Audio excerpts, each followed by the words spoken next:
Hello, my name is Samuel Sebit from South Sudan, a Civicus grassroots resourcing fellow.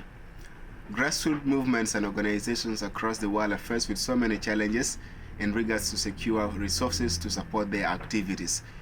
This month, on the 18th of June 2021, I had a local consultation dialogue with grassroots activists in Yei. Find out more on the challenges that are facing them in the pursuit to secure resources in this video. I have already noted a lot of challenges here. The challenge of funds by many grassroots organizations is still an issue. The complicated procedures for applying, like you had mentioned.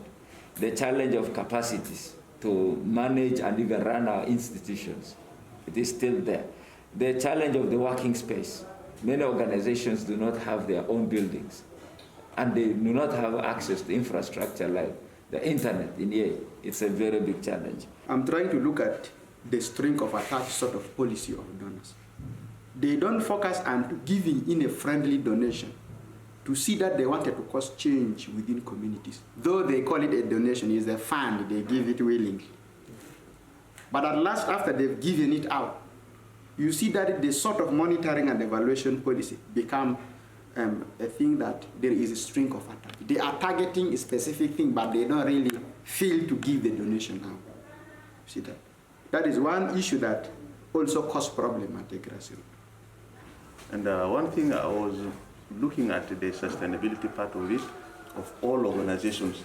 Mostly we tend to grab opportunity, but when we get the opportunity, then we forget the sustainability, because proposal may be for 6 months, 1 year old. Then after 1 year, what next is what is lacking so much with us as organizations, because we find once in a while this organization is active, then after the project is ended, it tends to come down. Donor dependency is still our challenge here. Most of the times, the innovation beyond donors is what is also challenging us, because most of our things we draft or write our organizations profile very nicely and only gearing towards a donor policy. So innovation is just another one. We lack innovation.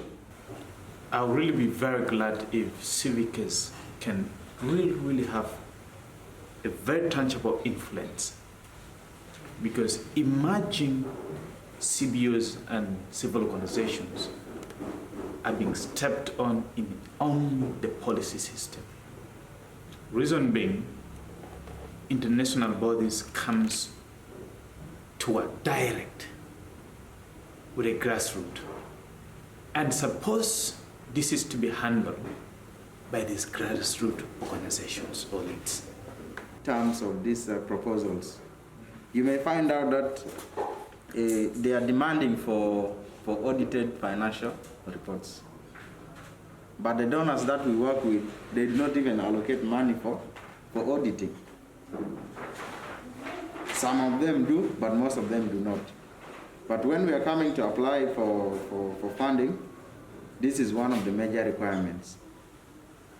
Now, an organization that is not able to do that auditing, and they are not supported, they are not even given the freedom to be flexible in using the resources, this becomes one of the challenges that will affect most of us from applying. So much is focused at the last target, that is the beneficiary, but the institutions, I think they are lacking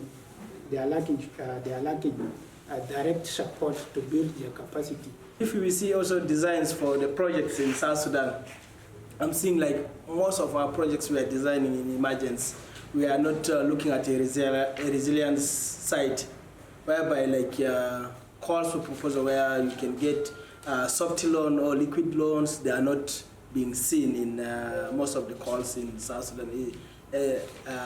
In my observation, then I was seeing that if Civicus will also come up with these ideas of maybe promoting like soft loans, like a calls for proposal that is in the form of soft loans. It encourages other initiatives, because we know civil society organizations, they are not only in non-profit making, but there are also some ideas in whereby we have to look at profit-making opportunities so that it can give way to the national development.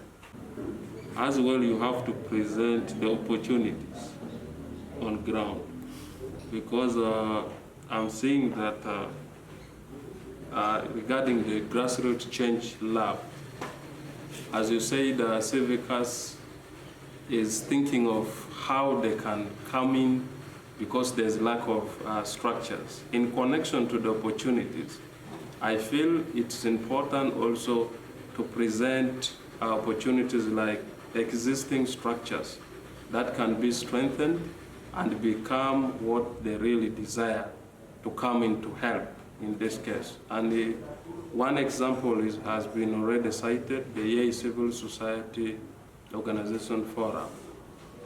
It's a very important tool when it comes into steering 10 or more than 10 organizations together. Because of these challenges you've had from the grassroots activists and organizations, we, the Grassroots Changemakers team, is launching the Grassroots Resourcing Campaign with a purpose to support more activists, to give hope and an empowerment to grassroots organizations in the Global South. Thanks for watching.